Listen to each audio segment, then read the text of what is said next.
जैसे ही महागठबंधन की सरकार बनी थी और महागठबंधन की सरकार बनने के बाद जिस तरीके से सरकार का नियुक्ति पत्र बांटने का जो सिलसिला शुरू हुआ था और महागठबंधन की सरकार में नीतीश कुमार और तेजस्वी यादव इस तरीके से सभी विभागों में नियुक्ति पत्र बांट रहे थे,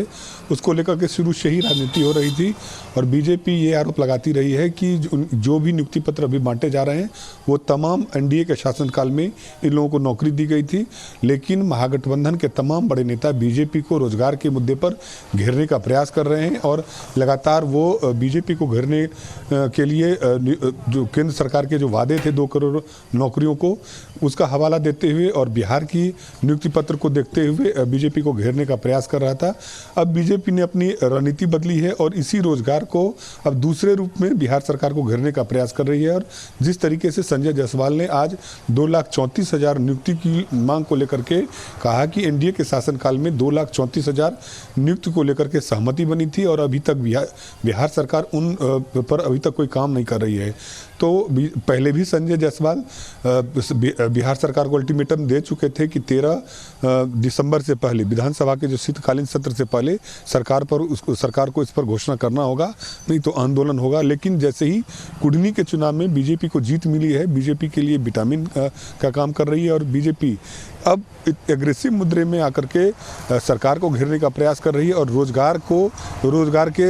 एजेंडे से ही काटने का प्रयास कर रही है। और बीजेपी के प्रदेश अध्यक्ष का साफ मानना है कि जो एनडीए के शासनकाल में 2,34,000 लोगों की नियुक्ति का फैसला हुआ था, जिसमें लगभग 1.25 लाख शिक्षक की नियुक्ति का मामला था और यही शिक्षक अभ्यर्थी 7वें चरण की नियुक्ति को लेकर के पिछले 36 दिनों से पटना में आंदोलन कर रहे हैं। तो रोजगार के मुद्दे पर अब बीजेपी सरकार को घेरने का प्रयास कर रही है और ये प्रेशर पॉलिटिक्स बना रही है कि जो पुराने समय में जो तय हुए थे कि 2,34,000 लोगों को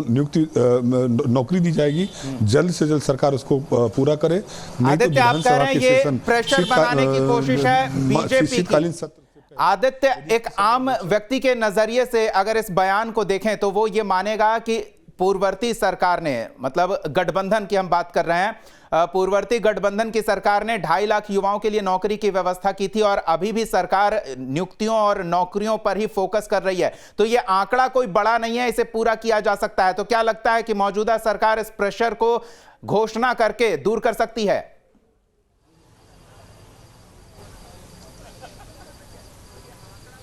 देखिए दीपक, जैसे ही महागठबंधन की सरकार में जो पुलिस की नियुक्ति हुई हो या अन्य विभागों में जिस तरीके से नियुक्ति पत्र बांटी गई थी मुख्यमंत्री नीतीश कुमार के द्वारा, वो बीजेपी पर दबाव बनाने की ये सरकार की रणनीति थी कि महागठबंधन की सरकार बनी है तो रोजगार को लेकर के सरकार प्राथमिकता दे रही है और नियुक्ति पत्र दे रही है। लेकिन वो तमाम जो नियुक्तियाँ हुई थी या जिसका जो नोटिफिकेशन हुआ था नियुक्ति का, वो एनडीए के शासनकाल में था। तो बीजेपी ने अब रणनीति बदली है और अब जो पुराना जो सरकार का निर्णय था कि 2.5 लाख रिक्तियां हैं पूरे बिहार सरकार के अनेक विभागों में, उसको जल्द से जल्द भरा जाएगा। तो सरकार बनने के बाद उन जो 2.5 लाख नियुक्तियों को लेकर के सरकार ने अभी तक कोई फैसला नहीं किया है और बीजेपी अब इसी मुद्दे को आगे करके सरकार पर ये प्रेशर पॉलिटिक्स बनाना चाह रही है कि उन 2.5 लाख जो निर्णय एनडीए के शासनकाल में लिया गया था नियुक्तियों को लेकर के, अभी तक सरकार ने क्यों नहीं उस पर कुछ काम किया है। खास करके